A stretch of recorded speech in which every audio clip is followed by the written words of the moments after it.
భారతీయులు బంగారం అనేది అందాన్ని పెంచే ఆభరణం మాత్రమే కాదు, సెంటిమెంట్ కూడా. బంగారం కలిగి ఉంటే ఆత్మవిశ్వాసం పెరుగుతుందని, వాస్తురీత్యా అది ఇంటికి ఒంటికి మంచిదని సిద్ధాంతులు చెప్తారు. బంగారం ఎంత ఖరీదైన వస్తువు అయినా ఎంతో కొంత ఇంట్లో ఉండాలని మధ్యతరగతి ప్రజలు కోరుకుంటారు.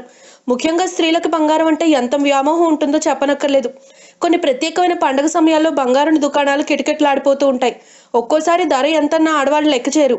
అయితే మన దేశంలో కొన్నాళ్ళు బంగారం ధరకు రెక్కలు వస్తున్నాయి. ఒక్కోసారి విపరీతంగా పెరిగిపోతే అంతలోనే డౌన్ అయిపోతుంది. ఒకప్పుడు 10 గ్రాముల పసుపు ధర 20,000 పలికితేనే వామ్మో అనుకున్నాం.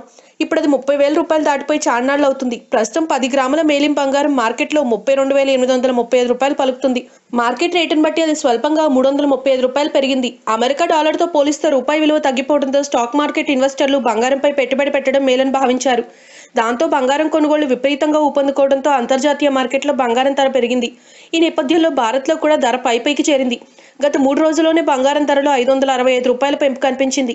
రానున్న రోజుల్లో ఇది మరింత పెరిగి మరో 1000 రూపాయలు ఎక్కువయ్యే అవకాశాలున్నాయి. బంగారం మాత్రమే కాదు, వెండి పరిస్థితి కూడా అలాగే ఉంది. ప్రస్తుతం బులియన్ మార్కెట్లో వెండి కిలో ధర 39,700 రూపాయలు పలుకుతుంది.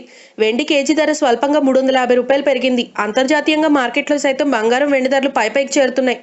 దక్షిణ భారతదేశంలో ఈ ట్రెండ్ సంక్రాంతి వరకు కొనసాగుతుందని మార్కెట్ వర్గాలు అంచనా వేస్తున్నాయి. ఆ తర్వాత మళ్ళీ ఉగాదికి మరోసారి బంగారం ధరలు పెరిగే అవకాశం ఉందని భావిస్తున్నారు. Video, please like us and subscribe Tollywood Nagar.